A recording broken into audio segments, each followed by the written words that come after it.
explicar los efectos de los estrógenos sobre los componentes fenotípicos de una mujer en proceso de desarrollo. Esto que les estoy diciendo en la parte ginecológica se conoce como la escala de Tanner. Así se clasifica desde el desarrollo pubiano, porque adolescentes que recién están entrando, pues hay que ver cómo es el desarrollo pubiano, el desarrollo de las glándulas mamarias, etcétera, etcétera, para darle una puntuación y valorar en qué estado se encuentra. Bueno, ahora vamos a continuar, les decía ayer, hablando de la glándula mamaria. Son responsables de tres hechos, he dicho, ¿no? Desarrollo del estroma, que es el tejido conjuntivo, que baña todas las estructuras. El desarrollo de los conductos y el depósito de la grasa. Fíjense cómo es que en sus diferentes periodos evolutivos la glándula va desarrollando. Pero lo que caracteriza, como dice acá, esta es una imagen de un gran dibujante que es Netter. No sé si conocen, creo que es un momento oportuno. En anatomía se menciona bastante. Tiene la habilidad del dibujador. Fíjense, el efecto estrogénico únicamente del desarrollo de los conductos adaptógenos. Bajo el efecto de la progesterona, fíjense cómo desarrollan los acinos de las glándulas mamarias, ¿verdad? Entonces, esta es la diferencia. Cuando hablamos de estrógenos, solamente hasta aquí. Y cuando hablamos del desarrollo de los acinos glandulares, involucramos a la progesterona. Sin embargo, esto no termina aquí. En el proceso de la lactancia, que es un estado fisiológico diferente, hablamos de otras hormonas como estradiol, la prolactina, que van a determinar que esta glándula se adapte a las necesidades del recién nacido. Con los estrógenos nos quedamos aquí. En relación al tejido óseo, ustedes saben que el crecimiento óseo va a estar en relación a aquellos que favorecen el crecimiento, la mineralización ósea, el aporte de calcio, fósforo en forma de sales de hidroxiapatita, y aquellos que van en contra de este proceso, o sea, la actividad osteoclástica. En este caso, las hormonas estrogénicas están en relación con la actividad osteoclástica. La síntesis de osteoprotegerina es la que inhibe la actividad osteoclástica. Si inhibe la actividad osteoclástica, por lo tanto, la opción que queda es que siga la actividad osteoblástica y allá se define este desarrollo óseo. Pero además podemos decir también que en el tejido óseo los cartílagos de crecimiento se van a limitar a temprana edad. Eso decía en la clase de ayer, en los niños que están en kinder, en colegio básico, se conocen entre ellos. Y generalmente las mujercitas empiezan a crecer más rápidamente en relación a los de sexo masculino que tienen la misma edad. Pero llegan a los 13, 14 años y estas niñitas hacen el cierre de los cartílagos de crecimiento y el sexo masculino empieza a desarrollarse más hasta los 21 años. Es por eso que hay estas diferencias que ustedes ven muy evidentes y separan a una mujer de la misma edad. Ustedes van a tener, nosotros tenemos una estatura mucho mayor que estas otras personas del sexo opuesto. Esto es un proceso que también está en relación con los componentes genéticos. Ese no es el tema de hablar de la hormona de crecimiento, donde se hablan todas las implicancias que tiene esto, pero que sí estas hormonas contribuyen al desarrollo postoestrógeno. Esto es. El déficit de estrógeno obviamente que produce osteoporosis. La osteoporosis no es nada más que la falta de aporte de sales al tejido óseo y por lo tanto hay una desmineralización y es susceptible de producirse fracturas. Esto se evidencia más cuando se llega al climaterio, a la menopausia, el climaterio, donde hay una caída evidente de estrógenos. Tomen muy en cuenta esto que estoy diciendo, porque a continuación vamos a reforzar algo que revisando la literatura entre las cosas extra Guyton, porque nos metemos mucho a Guyton como el bestseller, el libro sacan pecho, y realmente les he dicho, si tienen libros de fisiología de Guyton, yo lo voy a tirar a la basura, pero me entregan para que no se contaminen con ese conocimiento que a veces seguimos manteniendo, ¿no? Y no cambia. Seguiré revisando por curiosidad, he encontrado algunas cosas que voy a comentar justamente al hablar sobre el desarrollo óseo en este sexo, pero aplicado al sexo masculino. Bien, pero también está en relación con el biotipo de las personas del sexo femenino. O sea, en este caso, son responsables de la distribución de la grasa. Aumento en las regiones de las glándulas mamarias, en la región glútea, en los músculos, de tal forma que adoptan una forma definitiva de lo que es una mujer ya en periodo reproductivo. Otras acciones, ¿no? Distribución del pelo, muy escaso por efecto estrogénico. Van a ver cómo en el sexo opuesto, por efecto de la testosterona, es esa distribución del vello pubiano, que bueno, es para una población X. Nosotros examinamos, vayan al corte, no hay encuentros en ese tipo. Entonces, esto también está en relación con los grupos étnicos. En este caso, al hablar de la mujer, como no tiene testosterona, entonces se limita a la actividad estrogénica, ¿verdad? Luego vemos que la finura de la piel, por falta de ese efecto anabolizante, mayor vascularización, aunque esta parte es muy propio de Guyton, ¿no? En dermatología se aprovecha mejor esto y hacen uso de estos efectos. Sobre la acción hidroelectrolítica, mineral corticoidérico aumentado en el embarazo. Esto que les estoy diciendo, en realidad no es tan así. La experiencia vivida, pero es una clase a veces con gente que estamos metidos, habla de la vivencia que tiene. Les voy a contar un pasajito para reforzar esto nada más. ¿Qué pasa? Una paciente, entre las muchas, ¿no? Pero le llama la atención, muy cuidadosa de su estado. Dice, sabe doctor, necesito utilizar anticonceptivos hormonales y le doy eso, ¿no? Y después de 2 meses, sabe doctor, tiene que sacarme esas pistas, tiene que cambiarme porque he aumentado de peso y la ropa que tenía ya no me entra. Entonces, esto se debe a un efecto mineral corticoide, sobre todo en los periodos antes de la menstruación. Este efecto es más evidente porque en esos periodos estrógeno y progesterona están sumamente altos. O sea, me refiero a esta situación. Fíjense. Ya está.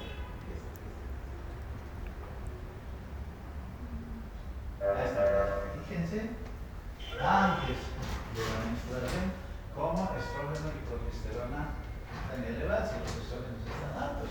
Por lo tanto, este concepto que acabo de decir, justamente refuerza de que tiene un efecto mineral corticoide, aunque sea débil. El efecto mineral corticoide está limitado, hay una mayor reabsorción de sodio, retención de líquidos en consecuencia. ¿Dónde estamos? Eso desde el punto de vista del efecto hidroelectrónico. Síntesis de proteínas. Tiene un efecto anabólico proteico débil en comparación con la testosterona. Sí tiene, pero no tanto como la testosterona. Y he insistido y he mencionado desde hace mucho rato esta actividad. Sobre el útero ya hemos hablado, sobre el endometrio. Estas son acciones ya de la progesterona. ¿Lo estamos viendo? Las acciones de la progesterona. Y nos basamos también en lo que es el perfil hormonal. En el útero, hemos indicado ya que tienen un efecto de incorporar glucógeno, aminoácidos, proteínas, agua, para que el futuro ser que se aloje pueda tener las condiciones. O sea, es la condición secretora de este endometrio. Esto es lo que ocurre. Disminuye la frecuencia de las contracciones uterinas. En realidad, no solamente esa inhibición de las contracciones a nivel uterino, sino también a veces se produce en el sistema urinario. Por eso es que las mujeres embarazadas a veces es un signo de infección urinaria como que están embarazadas. ¿Por qué? Porque hay falta de peristaltismo, la orina se detiene y puede ser causa de infecciones urinarias en este caso. Por eso, en general, disminuyen las contracciones uterinas. Es tanto así que nosotros en el manejo médico, cuando hay contracciones uterinas no muy bien definidas, hacemos uso de la progesterona justamente para inhibir estas contracciones. Las consecuencias pueden ser fatales si no se controla esto. Después en la trompa de Falopio igual, ¿no? Secreción, o sea, condiciona para que el huevo, en esos 4 o 5 días que va a tardar en desplazarse hasta la cavidad uterina, tiene que tener algún medio de sustento. El endosalpinx oferta calidad de líquido para que pueda subsistir este huevo. Sobre las mamas, lo que les decía a través de la gráfica, ¿no? Fíjense, el desarrollo de los lóbulos y alveolos mamarios, aumento de volumen por lo anterior. Todavía no se condiciona a la secreción láctea. Eso es hecho que se realizará más adelante. Indicadores de la ovulación. Nosotros hablamos de la palabra, anoten eso, de la cristalización del moco cervical en forma de hojas de helecho.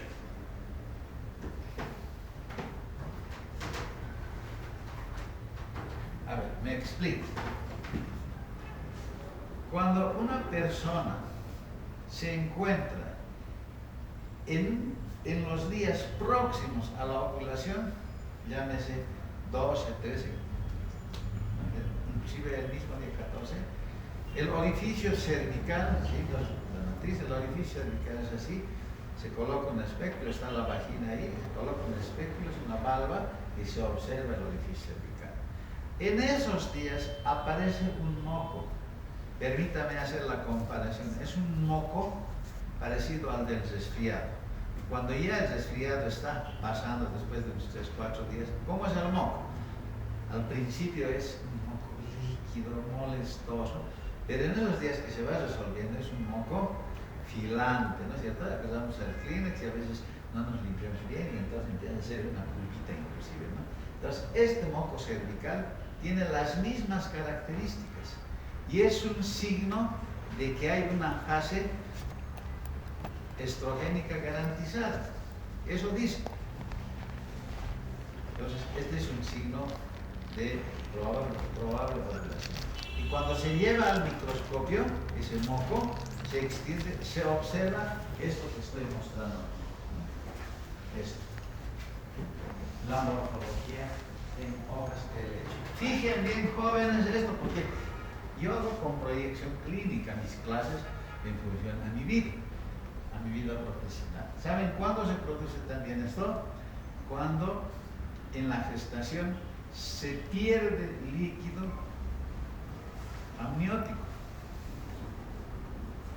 Nosotros con los residentes, ¿no? Con los médicos que se están formando, ha venido una paciente con contracciones, le he hecho especuloscopía y ha dado test de cristalización positivo, pero mujer embarazada. Entonces, se habla de que hay pérdida de líquido amniótico. Anoten bien. La cristalización del líquido que se obtiene a través del cervix en una mujer embarazada tiene morfología de hojas de helecho. Eso con seguridad me dice sí, está perdiendo líquido y las consecuencias son fatales, ¿no? Se va a infectar, hay que ponerle antibióticos, lo que corresponda. Este es un hecho, mujer embarazada, eso saben los chicos. Pero cuando se les pregunta cuándo aparece en una mujer no embarazada, ahí se han olvidado. Ahora nosotros estamos partiendo de aquí, de una mujer normal, que en cada ciclo, antes de la ovulación, aparece este moco filante acelular alcalino. Esas son las características de este moco, que precipita en forma de hojas de helecho. Cuando ya este moco ha pasado de la ovulación al periodo progestacional, fase lútea, que es lo mismo, entonces la morfología del precipitado cambia. Será un moco sanioso. Sanioso quiere decir sucio, quiere decir con sellos. Esto es lo que caracteriza en este periodo. La pregunta en relación con la primera clase de fisiología de las gónadas femeninas. En un momento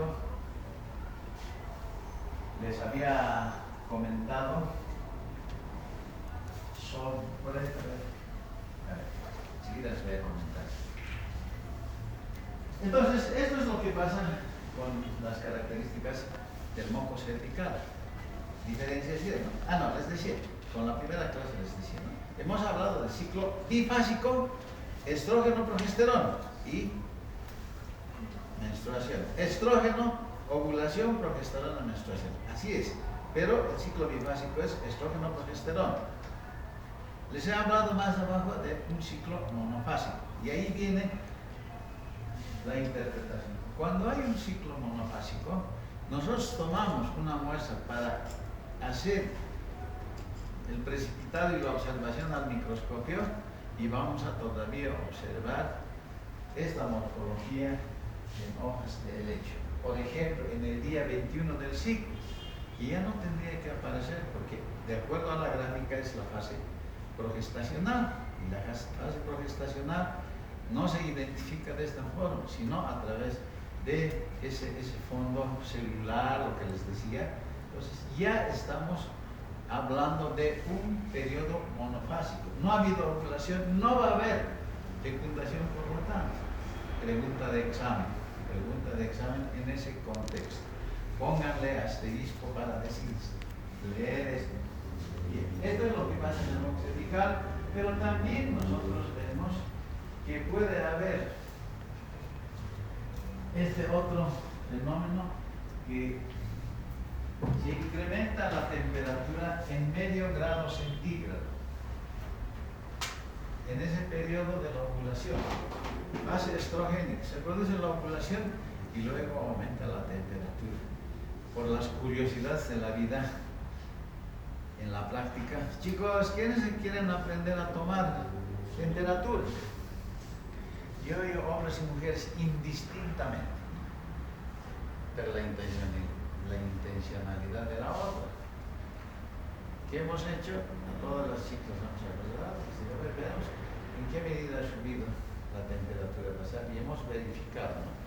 Lo de malo de este método es que es posterior a la ovulación, no se puede saber antes, pero haciendo trazos durante meses más o menos puede hacer el cálculo de cuándo más o menos se ha producido la ovulación. Es un dato retrospectivo. Hay algo que no les he dicho y esto es lo siguiente. Cuando hemos hablado de las variaciones del ciclo menstrual, hemos dicho son 28 días, más o menos 7.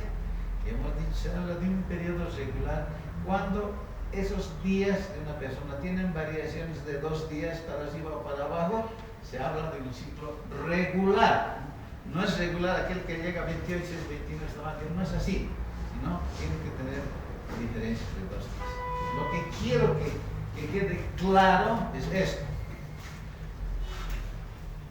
El periodo de este espacio bifásico que se mantiene constante es la fase lútea, la fase progestacional. O sea, eso no va a variar de 14 días. Lo que sí puede variar son los días de la fase estrogénica. Pueden ser más cortos, pueden ser más largos. ¿Y esto qué importancia tiene? Justamente para métodos de anticoncepción son importantes conocer este comportamiento. La fase lútea es constante y la fase estrogénica variable. Y en función a eso hacen los periodos fértiles y no fértiles. No se llaman días peligrosos por si acaso, no hay ningún peligro, son días fértiles y no fértiles. Eso es la terminología que se debe utilizar. Esto es lo que pasa como indicadores de la ovulación. Responsable, la progesterona. La hormona responsable del incremento de la temperatura corporal es la progesterona. Otra pregunta de examen que puedo sacar también, ¿no? La hormona termogénica igual progesterona. Aquí están las temperaturas basales comunes. Sí, creo que hemos terminado ya esta parte.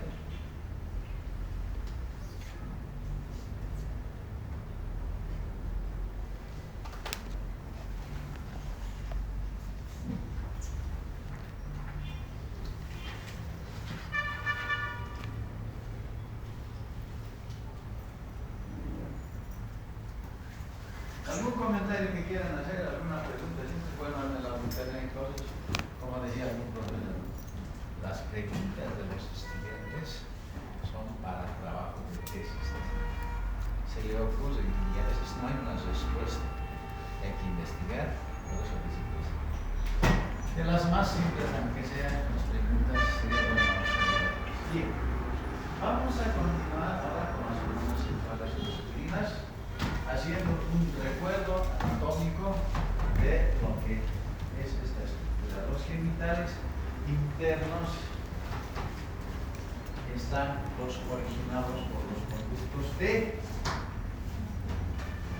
debería ser al unísono, ¿no? Los conductos de Wolff que originan el conducto a las vesículas seminales, conducto deferente, vesículas seminales y epidídimo, conducto deferente, vesículas seminales, conducto eyaculador, son las estructuras dependientes del conducto de Wolff. Que están aquí descritos y que se han desarrollado hasta ¿dónde está? Aquí se ve epidídimo, conducto deferente, aquí está el conducto eyaculador, están las vesículas seminales, aquí son las estructuras anatómicas que ustedes sí me pueden dar cátedra a mí porque la anatomía tiene que dominar bien esta parte de entender. La secuencia es como el espermatozoide desde que se origina hasta la eyaculación, que va a ser el momento de la excitación y la culminación de esto. Por el otro lado tenemos a la gónada masculina, que estas son las estructuras que van a dar origen al espermatozoide y todo el proceso, el resultado final es tener un número ideal, un número que exige la fisiología del embarazo llegar a ese número. Eso es lo que en este caso exige. No, evidentemente es un espermatozoide necesario, pero por algunas condiciones que el organismo exige, hay un número X para hablar de una condición óptima en la fertilidad. Vemos acá en el inventario, está que hay alrededor de 900 túbulos centímetros, cada uno de 50 centímetros. En el libro dice 0,5 metros, dice yo lo he convertido a 50. ¿Cuántos metros serán, según ustedes, de túbulos centímetros con este dato? El pensamiento abstracto, que tanto se habla de inteligencia, tanto que habla de este dato. ¿Cuántos metros? 400. ¿Cuántos metros? Medio metro por 900. 450 metros. Esto es lo que dispone el organismo. ¿Cuánto es la superficie de absorción intestinal? 250. 250 metros. ¿Cuánto pesa el cerebro? La superficie de filtrado glomerular. Peso de la glándula tiroides de esta práctica de semana. Fisiología es todo es número. Todo el otro es número. Entonces esos datos hay que saber para comparar superficie de filtración, superficie de absorción. Uno se pone a pensar, ¿por qué ocurre esto? ¿Qué pasa? Y ahí vienen, a través de este análisis de números, vienen algunos cuestionamientos y a veces uno tiene razón por el sentido lógico que le da al pensamiento. Bueno, más o menos 450, ahí está el epidídimo, donde se acumulan, tiene una longitud de 6 centímetros. Una vez que se han producido, se han fabricado, voy a decir, los espermatozoides, la espermatogénesis, allá están un poco tiempo y van a el epidídimo que está allí, que tiene una longitud de 6 metros, allá llegan y se van a adquirir algunas propiedades como la movilidad, pero que desde luego en ese momento no lo van a ejercitar. Conducto deferente, que se ve perfectamente allá, hay una zona ampullar donde se deposita el mayor número de espermatozoides. En ese sector, 2 vesículas seminales, una glándula prostática, conducto eyaculador y la uretra, donde es el destino final. Es un camino que va a recorrer el espermatozoide. Y ahora vamos a hablar de la espermatogénesis. ¿Cómo es la génesis? Esta lámina que estoy haciendo, porque tengo esta lámina, es muy sencillita, muy sencilla para fines de poder fijar los casos. Ahí está un tubo seminífero en un corte transversal. Donde se muestra aquí, este sitio es donde se van a originar los espermatozoides ya en su etapa final a partir de las espermatogonias. Pero lo que quiero resaltar es esta estructura que está fuera de estas células, las células intersticiales o de Leydig que producen testosterona, que va a influenciar, va a ingresar a este medio para continuar con el proceso de la espermatogénesis. En una amplificación mayor vamos a encontrar las espermatogonias que han migrado a una gónada indiferente. Vemos los espermatocitos primarios, espermatocitos secundarios, que son procesos de una división celular muy particular que se llama meiosis. De igual manera me remito a las clases de embriología donde seguramente lo han tocado, pero a profundidad aquí. Finalmente, para llegar a un espermatozoide maduro apto para la fecundación, un estadio previo se refiere a la espermática. Aquí dice célula de Sertoli. ¿Qué más? En una lámina hay una flechita que indica, y si no saben lo que es una célula de Sertoli, es bien difícil poder ubicarse en la gráfica. Espermatocito primario, espermatocito secundario, espermátide y espermatozoide. Estos procesos, desde el espermatocito primario hasta el espermátide, se refieren a esto que les decía, la meiosis, cuya función es el intercambio de material genético de ambos progenitores y finalmente obtener un espermatozoide, ya sea con una carga X o Y, en una proporción del 50%, con particularidades totalmente sui generis, diferente de ambos progenitores. Este es el proceso que se realiza en esta parte y que tiene que ser explicado por la genética, obviamente, ¿no? Las enfermedades de transmisión hereditaria, enfermedades metabólicas, todo ese proceso. Y a fin de no perpetuarse la enfermedad, se habla de un apareamiento con genes diferentes. Listo. Se terminó la ciencia. Aquí está un espermatozoide Factores que intervienen, las hormonas que intervienen en la espermatogénesis. Está la testosterona, responsable del crecimiento y la división de las espermatogonias. A eso se refiere. La LH induce a través de las células de Leydig a producir esta hormona para la espermatogénesis. La folícula estimula la acción de las células de cerco. Yo me acuerdo, hago comparaciones para fines académicos para acordar. La LH sobre las células de Leydig para producir testosterona. La LH en el sexo femenino sobre las células de la teca externa para la producción de testosterona. Fíjense la relación. La FSH sobre las células T en el sexo femenino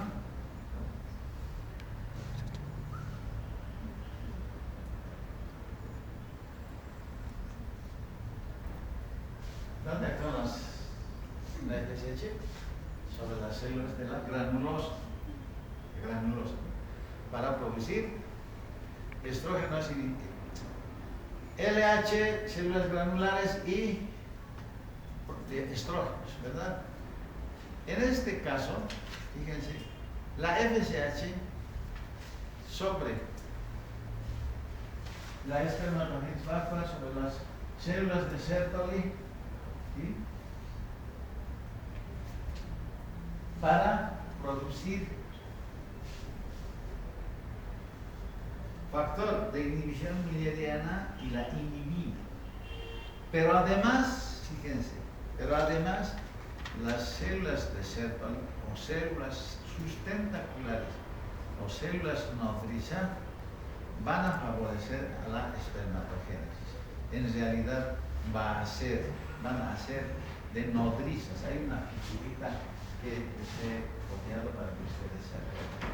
La hormona de crecimiento en la mitosis de espermatozoides. Esto se ha visto que en los enanos que no tienen hormona de crecimiento generalmente son estériles, no tienen la posibilidad de... ¿Por qué? Porque están viendo que la hormona de crecimiento contribuye a la espermatogénesis como un componente básico. Si se dan cuenta ustedes, nosotros creemos que sabemos todo y no es así. Hay algunos eslabones por descubrirse. Hay teorías, hay tendencias, pero todavía la figura no está tan clara por esta situación de la hipercomplejidad y de la probabilidad del organismo. Se forman diariamente 120 millones de espermatozoides, maduran en el epididio. Guyton, ¿qué dice? ¿Cuánto tiempo? Dice de 18 a 24 horas. Otro autor habla de un mes. Se los dejo el dato. No es pregunta de examen. Cuando hay datos controversiales, imagínense, nos van a matar, ¿no? Todos vienen con su libro, aquí está subrayado, el otro también viene, claro. Entonces, terminamos cediendo y eso es una debilidad para nosotros. Por eso les estoy dando estos datos así, como dice en el ámbito de la literatura. El almacenamiento está en el conducto deferente. Lo que más dicen los autores está en el conducto deferente durante varios meses hasta que venga la necesidad de una eyaculación. Los promedios, les recuerdo, espermatozoides de 60 a 100 millones. Este dato no condice con esto, bueno, pero esto es así, ¿verdad? Lo que llama la atención, dice, el recuento de espermatozoides menor a 20 mililitros y con el 50% de espermatozoides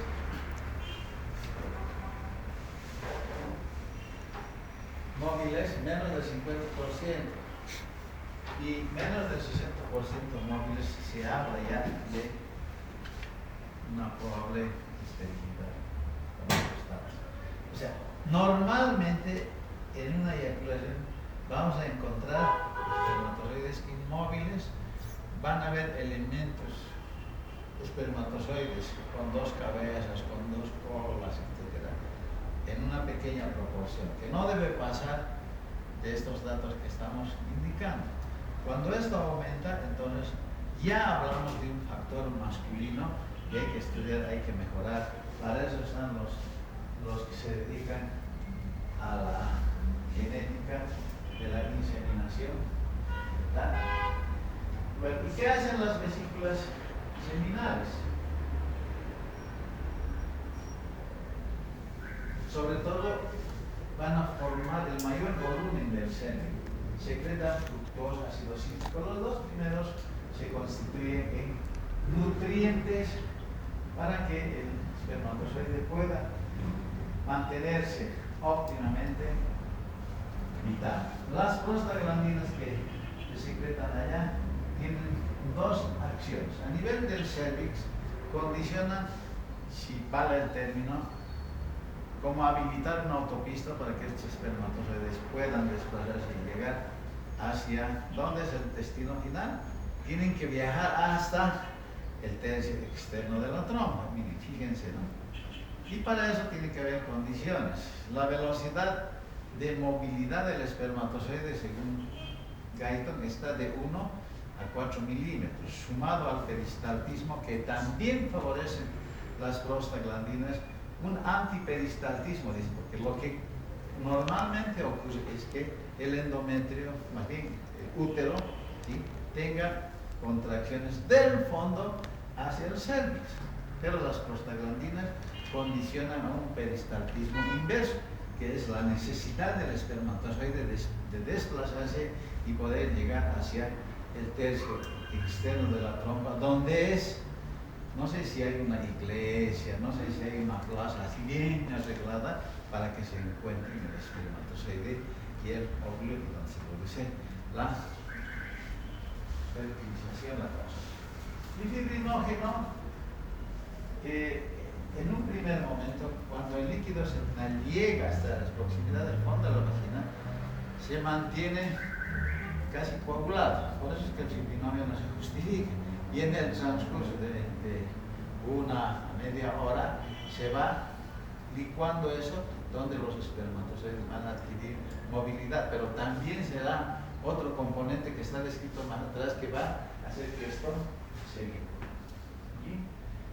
Y la glándula prostática, una secreción alcalina, el 30% del volumen tiene citrato sin calcio, fosfatasa ácida, el antígeno prostático específico. Esto no está, jóvenes, en el Guyton, no está, los demás están descritos. A saber, jóvenes, este antígeno prostático desde hoy es un marcador tumoral, es un marcador que el incremento de este puede orientar a un cáncer de próstata. Grábenselo eso. Sigo en la lógica, no se aprende para probar fisiología, se aprende fisiología para aplicar en nuestra vida. Papi, ¿por qué no te haces un antígeno prostático, ¿no? PSA, hazte, porque es muy frecuente. Y aquí tenemos lamentablemente algunos casos que lamentamos, porque nosotros, los médicos, a veces cometemos este tipo de errores, se nos va o nos descuidamos como pacientes y llegamos a eso. ¿Sí? Puede ser pregunta de examen. Porque hoy por hoy, mucha gente se está muriendo con cáncer de próstata. Este es un marcador, no está en el Guyton, les digo, este es de otro lado, pero este marcador está presente en esta estructura. Ahí está la enzima de la coagulación, fibrinolicina, la profibrinolicina, y el pH es de más o menos 7, 7.4. Y aquí está hablando, aquí quiere contrastar esta lámina, este pH de la vagina con la secreción alcalina. Si es una secreción alcalina, para la movilidad tiene que tener un pH pasando 6, aproximándose a 7. Por eso es que, fíjense ustedes, con este concepto aquí, En este pH, los espermatozoides no se pueden movilizar. Yo no voy a decir si es práctico o no es práctico. Se decía que la aspirina en cavidad vaginal se podía utilizar como un anticonceptivo, justamente bajando el pH de este espacio y los espermatozoides no adquirirían movilidad. Se los paso como un dato para reforzar en función del pH. No recomiendo, no estoy recomendando, ya me están grabando. Ya se le ha dicho, doctor, mira lo que ha dicho. ¿No? Ahora, ¿quién es el candidato? Mira. Bueno, entonces yo les digo esto, que funciona. Puede utilizarse otra sustancia que tiene un pH que no sea nocivo. Eso ya depende de la lectura que uno puede encontrar. Este es el espacio que nosotros debemos disfrutar, porque gracias a los estudiantes yo leo, gracias a los estudiantes me preocupo, porque hacen preguntas que hay que responder, a veces no tienen respuesta. Las grandes preguntas no tienen respuestas. Entonces, esta es la situación en relación al pH. Vean, ustedes pueden revisar la literatura con la inteligencia artificial. Pueden utilizar ácido acetil salicílico como anticonceptivo. Me dices, por favor, si es que se utiliza, y les va a decir toda la experiencia de la inteligencia artificial. Entonces, la composición de líquido seminal, vaginal. ¿Cuál es el volumen de líquido seminal?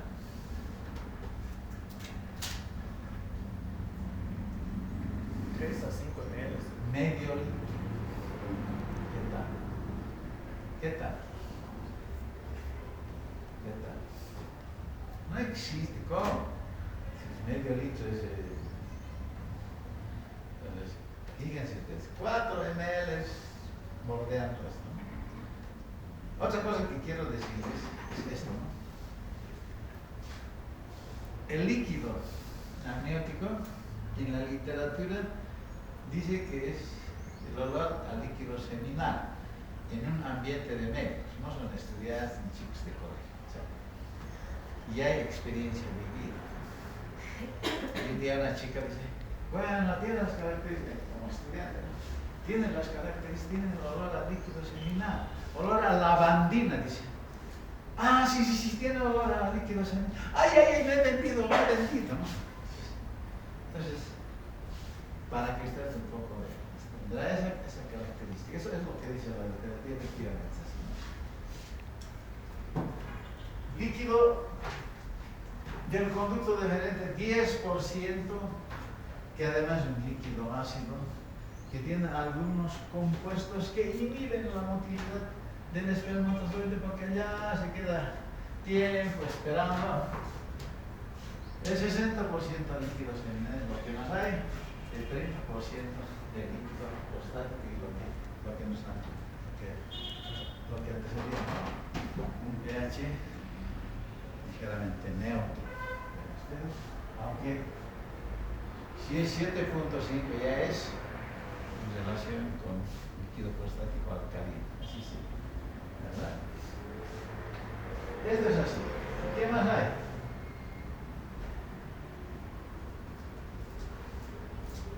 Capacitación. Cuando el espermatozoide llega al útero, tiene que llegar al encuentro. ¿Qué hacen ustedes cuando, bueno, han visto, ¿no? Cuando se va a casar, no sale de la facultad de casa, por ahí que alguien, pero tiene que ir a la peluquería, tiene que ir a hacer su trajecito. Yo simplemente para hacerlo didáctico, digo, ¿no? Este proceso de la capacitación más o menos coincide, porque ese espermatozoide que sale está lleno de factores inhibidores de la movilidad, por ejemplo, que están todavía. Hay colesterol que está bañando al espermatozoide, ¿no? Y esto hace que el espermatozoide se ponga en condiciones, la parte por delante del espermatozoide tenga libre para que el acrosoma libere las enzimas, en este caso proteolíticas, hialuronidasa que digiera la zona pelúcida del óvulo y pueda ingresar para definitivamente hacer la conjugación de los pronúcleos masculino y femenino. Entonces, en el conducto genital femenino, seguramente el espermatozoide se peina, va al salón de belleza, bien limpiecito, y llega adentro. ¿No? Eso se denomina capacitación de los espermatozoides. Listo. Y ahora vamos a analizar un poco lo que son las hormonas masculinas. Ya conocen ustedes, hemos hablado ya, la testosterona, la hormona más anabolizante. Anabolismo quiere decir construcción. Aminoácido más aminoácido igual proteína. Si tengo proteína, voy a poder crecer.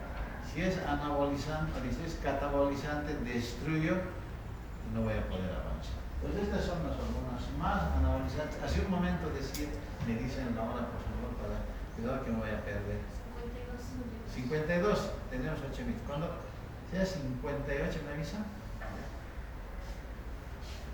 Decía que es la más anabolizante, pero hace un momento decía que los estrógenos tenían efecto anabólico débil. Quiere decir que había otra, y esta es la hormona. Todavía la más poderosa es la dihidrotestosterona, que como vamos a ver en la siguiente lámina, en las otras, se va a producir en los sitios, en las células blanco, donde están los receptores para la testosterona. Allá se va a producir la dihidrotestosterona, la androstenediona y la dihidroepiandrosterona. Esta se produce en los testículos, y esta la dihidroepiandrosterona es producto de las suprarrenales, que hemos dicho en el periodo del desarrollo encontramos esta dihidroepiandrosterona. Ahí está, como su nombre dice, células intersticiales. Lo que está en el intestino, células del intestino. En cambio, en las células de los túbulos se encuentran las células germinativas, el epitelio germinal. Eso para remarcar dónde se encuentran estas células. Y esto es lo que me ha llamado la atención cuando hace un momento les decía, ¿no? Algunas cosas que he encontrado. Eso del antígeno prostático, como dice Gaito, está de moda, ya debería lanzar una fisiología aplicada a la clínica. No se ve muy bien, pero les voy a ir traduciendo. Debería utilizar yo un esquema único para que no se me desoriente. ¿Cómo les puedo premiar? A ver, quisiera premiarles de alguna manera. Si alguien me recitara la biosíntesis de las hormonas esteroideas, yo le voy a dar un premio. Me voy a sacar un tiempito de unos 20 minutos.